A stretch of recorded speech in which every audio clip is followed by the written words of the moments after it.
Welcome back to the Christ Revival Podcast. My name is David. And I'm Kyle. And I'm Sydney, and our focus is to encourage young people to live a life dependent on God while actively following Him. We hope you come away from this podcast excited to take your faith seriously.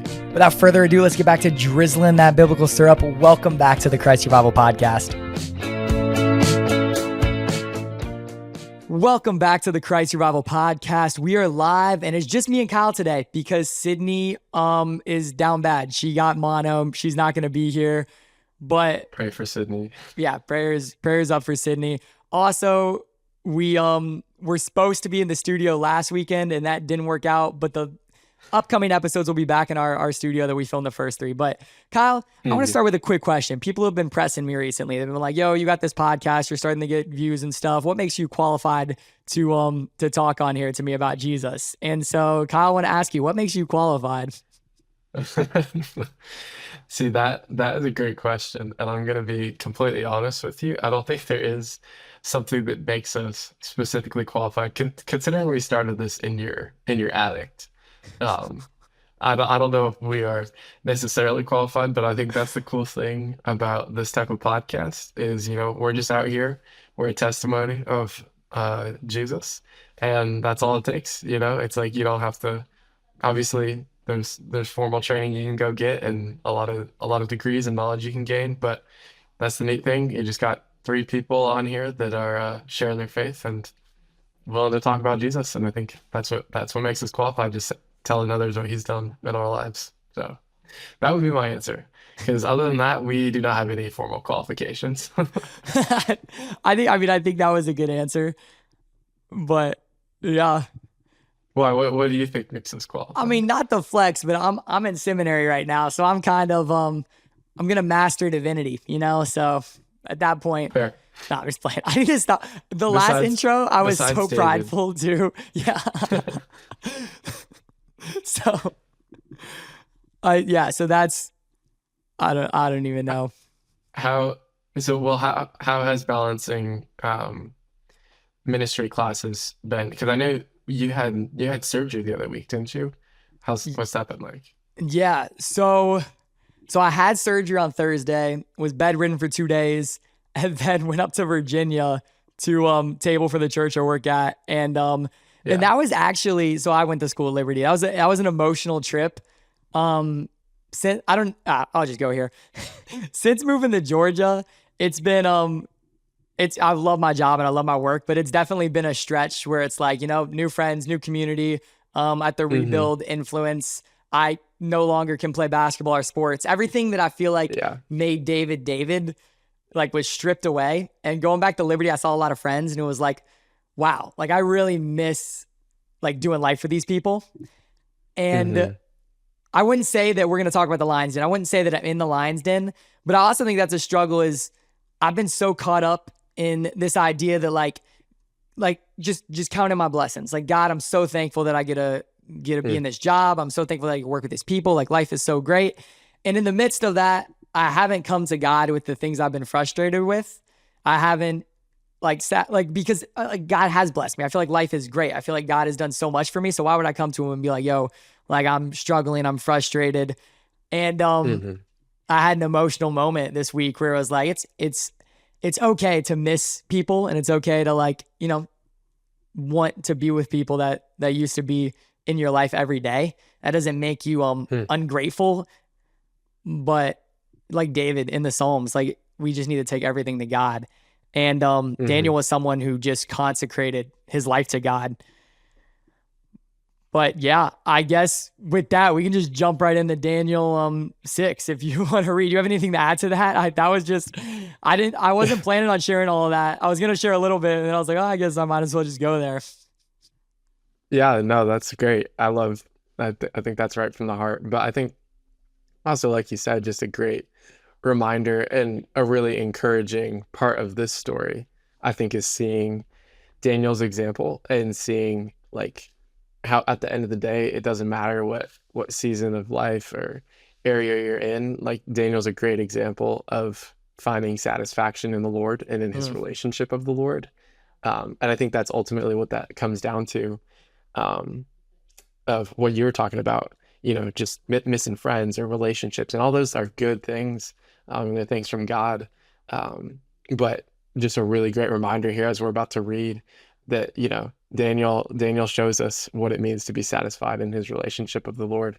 And that to me is just really encouraging to remember, no matter whatever stage you're in, at the end of the day, that is something to be joyful about and something to be thankful for. So, Yeah. but yeah, I'm happy. You want me to read the first five verses? Can I actually add some context to help the audience picture who we're talking about?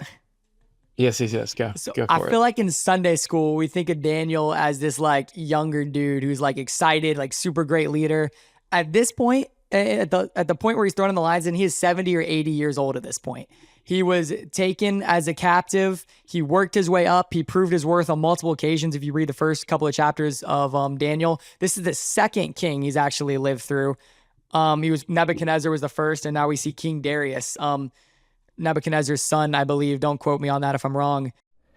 Please do not quote me on that at all. It was wildly incorrect. Sam Lee, our audio engineer and biblical consultant in a way, pointed out that there are many kings between Nebuchadnezzar and Darius, and the craziest part is that they were entirely different empires. Eventually, the Persians and Medes take over the Babylonians, which makes Daniel's rise to power even crazier because it was under two different empires. So that was wildly incorrect. They're not related. But he's old at this point. And so I just think that's good to have that in mind. Like he is old, but he's also very wise and seasoned. And there's a reason that he's in the position that he's in right now. He's not just some young and hungry like guy who just got brought here. Like he's been here for a while and has worked his way to this position that we're going to see that he's in. So you can go ahead and read with that. I just wanted to give the audience a picture of what Daniel we're talking about almost. Yeah. No, I think that's super helpful. So thank you. Okay. So Daniel 6 verse 1, it says, "It pleased Darius," which is the king that you just referred to set over the kingdom 120 satraps to be throughout the whole kingdom, and over them 3 high officials, of whom Daniel was one, to whom these satraps should give account, so that the king might suffer no loss. Then this Daniel became distinguished among all the other high officials and satraps. And if I'm correct here, I believe the satraps is like leaders throughout all the different regions of the kingdom. And it says here, because Daniel had an excellent spirit was in him, and the king planned to set him over the whole kingdom. Then the high officials and the satraps sought to find a ground for complaint against Daniel with regard to the kingdom, but they could find no ground for complaint or any fault, because he was faithful, and no error or fault was found with him. Then these men said, "We shall not find any ground for complaint against Daniel unless we find it in connection with the laws of his God." Yeah, I think it's good that you pointed out the 120 satraps, because that's just a weird word. It's 120 rulers, but that also means he split his empire into 120 different like provinces. In the NLT, it uses the word provinces and officers. And then Daniel was over a third of it, which means he was over 40 of these officers, which is absolutely nuts. And then we see he's going to be over the entire empire soon. Yeah, I think even just from the beginning of this story, one thing that stands out to me is he's obviously a very trusted character or person here, because you're not just going to go give a third of your kingdom to some guy to do whatever he wants with it. So it obviously shows here that Daniel and Darius have some sort of connection and a bond. And I think that's just really interesting to see that it sounds like he did such a good job of leading and being over these different kingdoms that it was almost aggravating to these other leaders. Like, why is he such a good leader? And they're just frustrated at how holy of a life he was able to live, which is kind of hilarious. Like, the thing that they are annoyed at is him just being an overall like good person and agreeable person, which I think is kind of funny here. No, I agree. And it's so cool because, I mean, obviously when we think of the word faithful, we think of like faithfulness to God. But in this circumstance, he was so faithful to Darius in a way and his responsibilities that he was leading better than any of the other officers, it says. Mm-hmm. And it kind of makes me think, like, as Christians, like, it doesn't give us an excuse to to be lazy or be slow, but also we should be diligent in responsibilities. Like, let's say you're a Christian going into or working currently in a field that's not a Christian field. You're not working in a church. You're not working in a nonprofit. Like, there's still this biblical call to work hard where you're at and be responsible and faithful to who's over you, even if they're not Christian leaders. I mean, obviously, we're going to see Darius sets a decree for everyone to worship him, which means he was probably pretty egotistical and probably not the most servant-hearted leader, as a biblical leader would be. Yeah. But Daniel was still faithful to this leader in this instance. Mm-hmm. And I think that's a really good point that you bring up. Not just being faithful, obviously, to God, but to these other leaders and authorities and stuff like that. But I think it's neat. You look at these first couple of verses, and he obviously is living, I think, what a lot of people refer to this as a life above reproach. Just that, like, that can't be broken down or complained against. And I think it's interesting looking at Daniel's intentions and like his motivation behind this. You don't get the picture that he was just like some power hungry guy and he was on his best behavior just to get a third of the kingdom. No, it says like there was no complaint against him. Like, he treated people with respect, and very relational, and worked to build those up. He wasn't just power hungry and did a good job leading for his own personal gain. But ultimately, you get the idea that he, built up the people around him, and he was just a good leader in that sense, not just out for his own personal gain, and to get what he wanted and accomplish, but truly sought to, build other people up. And I think that's why he had such a good reputation among Darius, here. So it's just very interesting seeing his motivation behind it. Yeah. And I love how you mentioned the idea of living above reproach, because I love that saying, like living a life where no one can find a fault against you. And that doesn't mean being perfect, but I believe every Christian leader, I would say every Christian, but every Christian leader especially needs to live a life above reproach.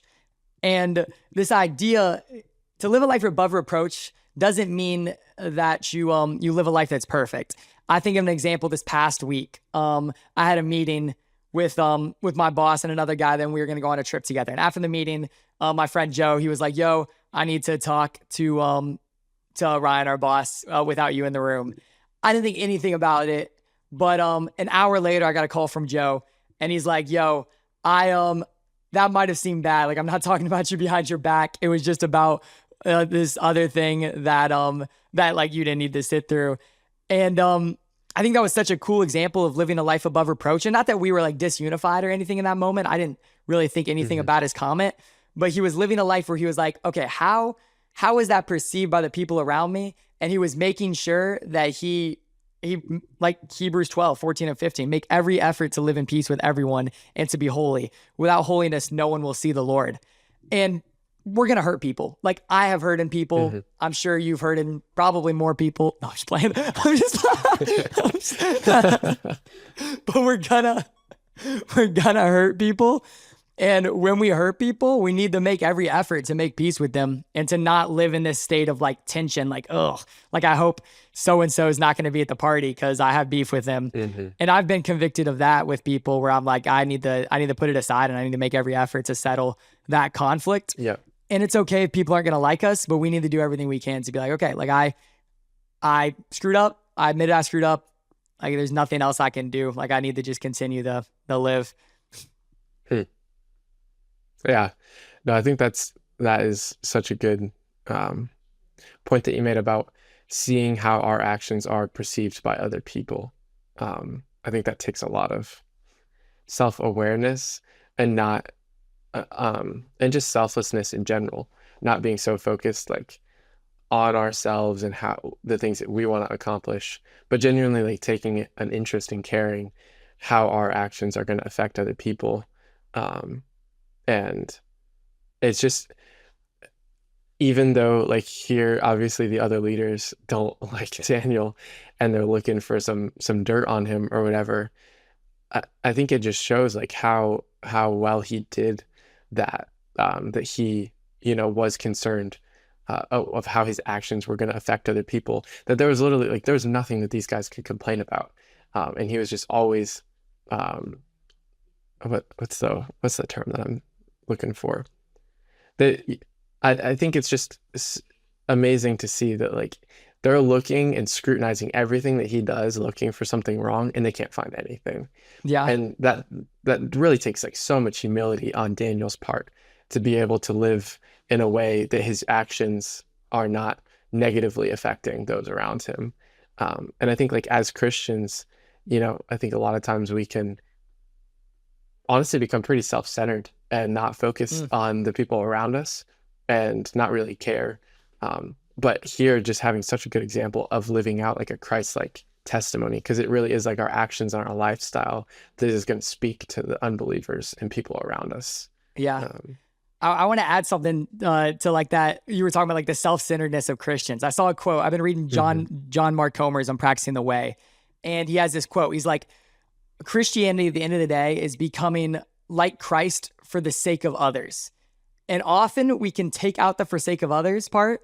And when we take out the forsake of others part, Christianity just becomes another form of like self-help, becoming the best version of myself, like radical individualism. It becomes all about me. Like, oh, I'm gonna spend my quiet time and spend time with God. I'm just trying to become a better person. But when we're not focusing on becoming a better person for the sake of others, like you said, Christians become self-centered and self-focused. When here, like everything Daniel was doing outwardly was reflecting Christ. And I think to live above reproach means to live like Christ. And when we live like Christ, we ultimately are working to live a life of love because God is love. Yeah. And I mentioned this in season 2, episode 1, but I love coming back to it, is like, we're conditional creatures. Ultimately, we expect, like when we love someone, we expect something in return. And if someone constantly hurts us, it's going to be hard for us to love them. And Jesus wasn't a conditional creature. He was unconditional. He knew how to love people unconditionally. And so this whole entire life, we are working to understand how to be more unconditional in the way we love others. And in becoming more unconditional in the way we love others, we're working towards living above reproach or living like Christ. So I feel like it's a cool, like, connect the dots moment of like, ultimately, in trying to become like God, we're just trying to learn how to love people better. And in loving people better, we're living above reproach. No, that's such a good point.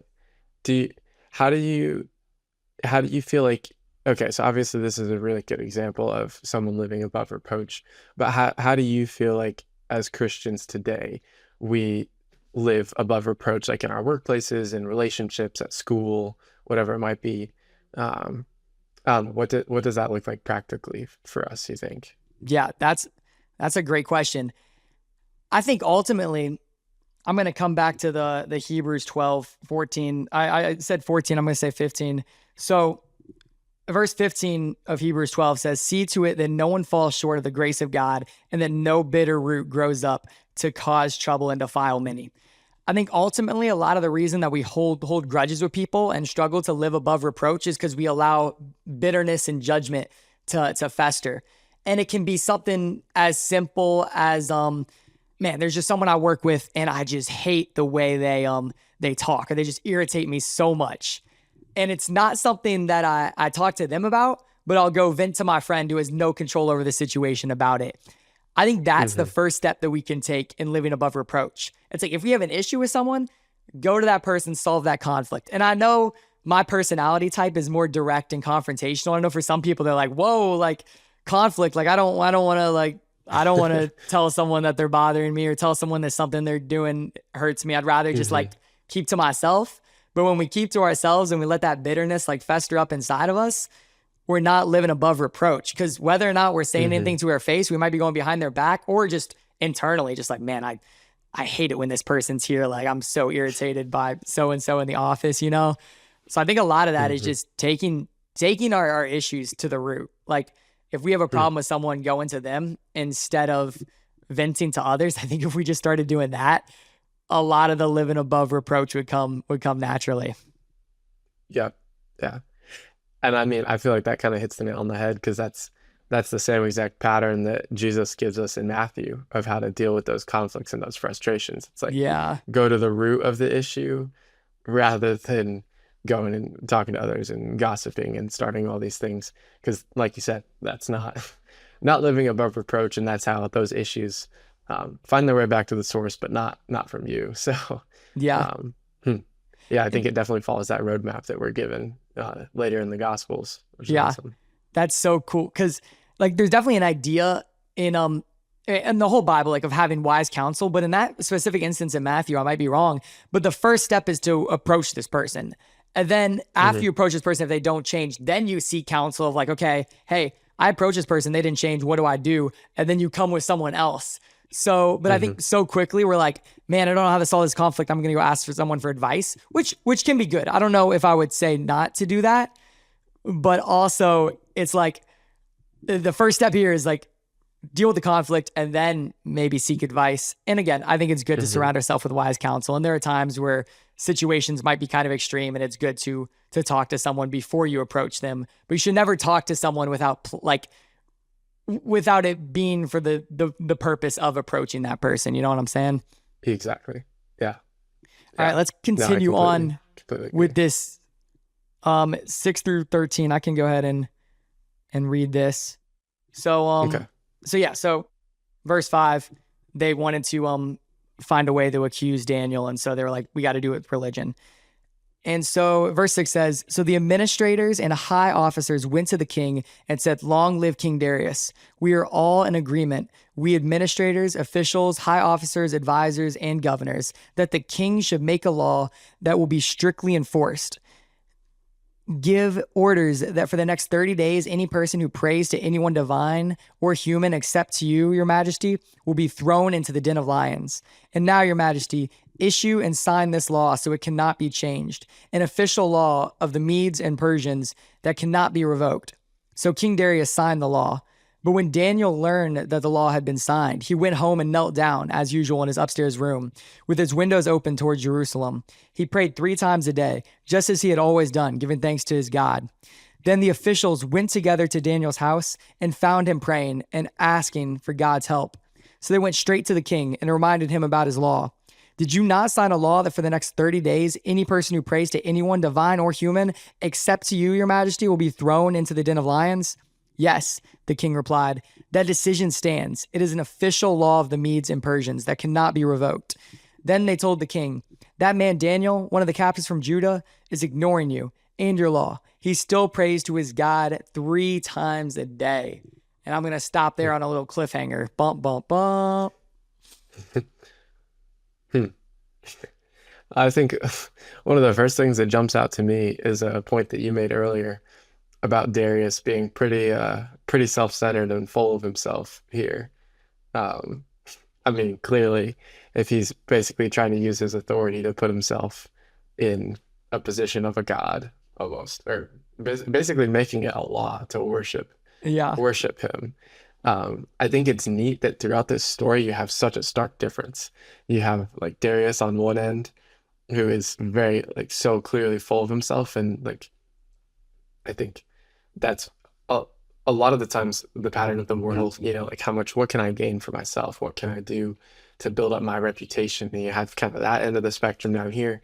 And then on this left-hand side, you have Daniel, who's living like almost a completely opposite life of truly living life to point back to Christ. And I think it's just neat that this story is in here and written in this way, because it shows that stark difference and how countercultural and different a life of Christ is compared to a life of the world. I think is just neat how that kind of plays out through this story. So. Yeah.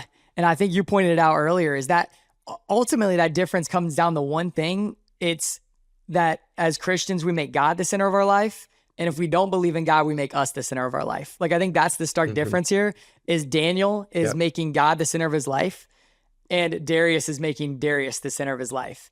And while Darius loves Daniel, and Darius, we can even see qualities in Darius later on that, like, you could say, like, are morally okay qualities. But at the end of the day, he's the center of his life, and Daniel's made God the center of his life. Yep.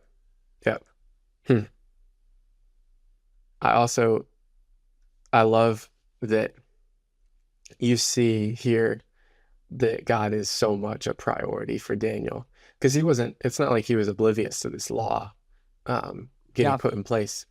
But as soon as the law got put in place, I think for the majority of us, like if something like this happened, I think I'd be pretty scared to go pray and like continue. Like I'm here in school and I have a busy schedule and I let that deter me from having a relationship with Christ. But there was literally like a law to not have a relationship with God, and that did not deter Daniel here. You see that this law gets put in place, and the first thing he does, he goes right back to God and he prays. And I think that that just shows that like that's where his peace and security was. It's not in this status or the things that he's been able to obtain, like a third of the kingdom. Like his peace and security is ultimately in his relationship with God here. And I don't know, that is very convicting to me because I know how quickly I can not make God a priority in my life. I really don't have any serious challenges in comparison to what Daniel was up against. Yeah. And I feel like it's one of like the ballsiest statements in the Bible. I don't know if I can use that word, but I just did. Um, is it says, but when Daniel learned that the law had been signed, he went home and knelt down as usual in his upstairs room with its windows open towards Jerusalem. I think that's so cool. With his windows open towards Jerusalem, he was not trying to hide that. I'm assuming with him being in the position that he was, he probably had a pretty nice place. And I feel like just because it says with its windows open towards Jerusalem, he was praying in a place where people publicly could probably have walked by and seen him in this window, like praying. And so he doubled down essentially. Like this law is made, and he's like, God. And I'm not sure if it's clear that if this was a regular rhythm for him or if this is something he started since the decree was signed. But still, 3 times a day, he would get in this open window where everyone could see him, and he would pray to the Lord. And essentially, he knew he was going to be caught. Like he knew, but he knew God's plan was better. And he was so willing to follow God that even if it meant his death, like that was a cross willing to bear. Hmm. Hmm. Yeah, I think it really just drives home that idea. Like, we're not only called to just be like Christians and live for Christ, we're called to be bold in our faith and proclaim that and share that with others. I mean, that's the whole Great Commission right there. Because I think as Christians, a lot of times, I think you were mentioning it, it can become very much this self-help, just trying to be a better person type of deal, and not truly being bold in sharing the name of Christ. But here is just such a clear example of Daniel being bold about his faith. And like you said, not being afraid that everyone was going to see this go down. And just putting full confidence in God. It's like, all right, Lord, whatever you want to do with this situation, here we go. But I'm not backing down in my relationship with you. And to me, that is just so convicting, but then also encouraging at the same time. As we'll continue to read, I think God rewards that faithfulness in some pretty amazing ways. Yeah. And I still love how the officers, when they referred to Daniel in verse 13, they say, that man Daniel, one of the captives from Judah. But it's been years. Like he's in such a high position now, and they still use this such a demeaning, derogatory like word. But do you want to read 14 through the end of it through 28? 28? Yeah, let me do that. All right. Then the king, when he had heard these words, was much distressed and set his mind to deliver Daniel. And he labored till the sun went down to rescue him. Then these men came by agreement to the king and said to the king, Know, O king, that it is the law of the Medes and Persians that no ordinance that the king establishes can be changed. Then the king commanded, and Daniel was brought and cast into the den of lions. The king declared to Daniel, May your God, whom you serve, continually deliver you. And a stone was brought and laid at the mouth of the den, and the king sealed it with his own signet and with the signet of his lords, that nothing might be changed concerning Daniel. Then the king went to his palace and spent the night fasting. No diversions were brought to him, and sleep fled from him. Then at the break of day, the king arose, and he went hastily to the den of lions. As he came near to the den where Daniel was, he cried out in a tone of anguish. The king declared to Daniel, O Daniel, servant of the living God, has your God whom you serve continually been able to deliver you from the lions? Then Daniel said to the king, O king, live forever. My God sent his angel and shut the mouths of the lions, and they have not harmed me, because I was found blameless before him and also before you. O king, I have done no harm. The king was exceedingly glad and commanded that Daniel be taken up out of the den. So Daniel was taken up out of the den, and no harm was found on him, because he had trusted in his God. And the king commanded that those men who had maliciously accused Daniel were brought and cast into the den of lions, they, their children, and their wives. And before they reached the bottom of the den, the lions overpowered them and broke all of their bones into pieces. Then King Darius wrote to all the peoples of the nations and languages that dwell in all the earth: Peace be multiplied to you. I make a decree that all my royal dominion people are to tremble and fear before the God of Daniel, for he is the living God, enduring forever. His kingdom shall never be destroyed, and his dominion shall be to the end. He delivers and rescues. He works signs and wonders in heaven and on earth. He has saved Daniel from the power of the lions. So Daniel prospered during the reign of Darius and the reign of Cyrus the Persian. There's a lot in there. That was a lot. I love, so Enduring Word kind of, they broke it down and they used a bunch of P words to break it down. I really liked how they did. It says, plotted against, praying, praising, persistently serving, persecuted, protected, preserved, preferred, prospered. And the big theme with this that it recognizes is that at the end of the day, Daniel made life with God a daily rhythm. And I think this is something that I've really been trying to grow in, is sometimes like life with God. I think often we look at it and like, okay, we got to get our quiet time in, and then maybe like 4 or 5 days you get your quiet time in and then you miss your other days.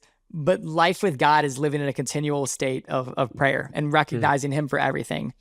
And in a world where it's so easy to get distracted, I think sometimes we just need to prioritize, like putting our phone away, maybe hanging up a hammock outside, going into our closet, going on a walk, not even bringing our Bible. Like, I know it's crazy, but like not bringing our Bible and just walking and talking with God and like living in silence or the sound of nature. Because I mean, personally, I feel uncomfortable in the silence. It's hard to sit in silence for long periods of time because like of the way that we live in such a fast-paced culture. And I think that's something that we need to reclaim. And that's something that Daniel did, is he made life with God a daily rhythm. Yeah. Especially in today's culture too. It's just go, go, go all the time. And you never have that time to slow down.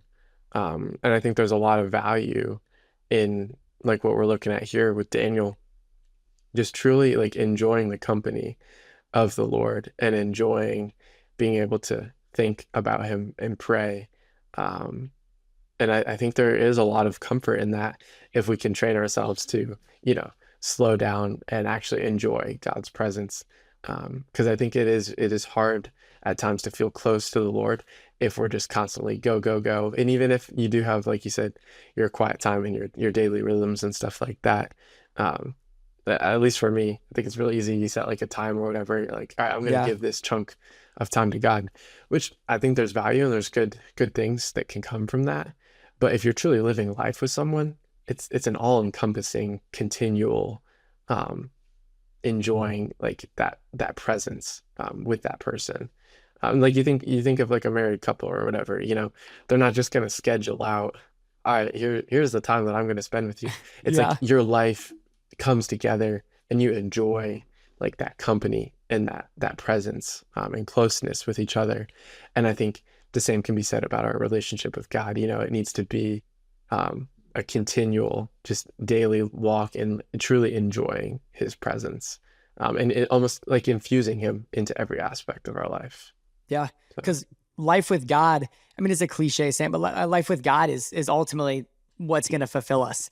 And even here, like God had blessed Daniel in a lot of his time, but at the end of the day, Daniel still spent time in the lion's den, like there was a season of Daniel's life in which he had to fully rely on God. And so that's walking with God, is like, while like we are going to have a fulfilling life, it doesn't mean there aren't going to be seasons where it feels like we're in the lion's den, but God is going to be with us in the lion's den, just like he was with Daniel in the lion's den. Yeah. And I think that's, like you said, that's easy easy to desire a relationship and God's presence when things are easy and going smooth. But just like you're saying, we need God's presence all the time. And I'm sure this is something that maybe even you can relate to here recently. Like you were saying, just the different challenges from the past week of go back to Liberty or your surgery and different things like that. It's like God doesn't want to just be a part of our life when things are going well and things are easy. Like he's there for us all the times. And it's those low moments that we truly need his presence the most. But if we haven't built that relationship and developed that, our natural reaction is not going to be to go to God. But as you see here from Daniel, as soon as his situation went really, really south, the first thing he did was pray, and he went right to the Lord, and was truly relying on that relationship with him. Yeah, that's so true. Because at the end of the day, what you practice will become a habit. And like Daniel practiced prayer regularly, it was his first reaction in a time of need. And so if we say we trust God, but then we get into the pit or we get into a difficult situation and our instinct isn't to go to God, then we're not going to go to God. It's making prayer a habit and making going to God a habit at the end of the day. Yeah. Because I think an important concept to remember is so we've kind of talked about this, the point of faithfulness, and specifically Daniel here. And just remembering faith does not mean avoiding the hardships, but it's trusting God through those hardships. Because you're not really faithful to God if you're only with him when it's easy. As Christians, we aren't promised an easy life. There are going to be trials, there's going to be difficulties, but faith is trusting God to take us through those points.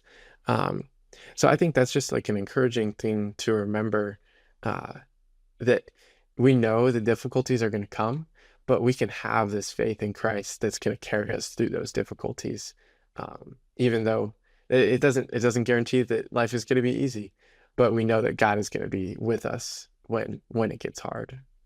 I mean, he's with us all the time, but it's comforting to know that he is with us all the time, even when life gets difficult. Yeah. Wow. You summed that up really well. That was great. I think that's a good place to end it on. And at the end of the day, the end of the story, God is exalted in a land where the Israelites were taken captive. God wins at the end. But do you have any closing points or anything?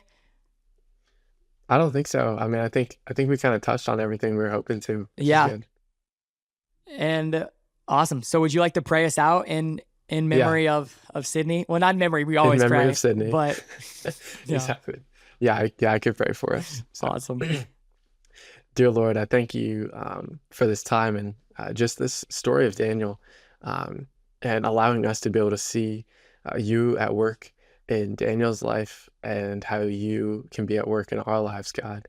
I pray that you would allow us to be faithful and that we would trust you during easy times and be able to build that habit and that relationship with you, and trust that when life gets difficult and hardships come, that we would truly find that peace and that encouragement in our relationship with you and who you are, and that you love us and protect and provide for us, God.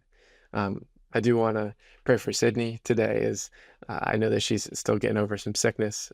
Please heal her up quickly, Lord, and that there would just be no complications with that, and it would be a smooth and quick recovery. But I thank you again, God, just for this amazing reminder of your love and the protection and just relationship that you desire to have with us, God. I thank you for who you are, and I thank you that you love us very deeply. I pray these things in your name. Amen. Amen. Awesome. Oh, see you next time, guys. Bye. Until the next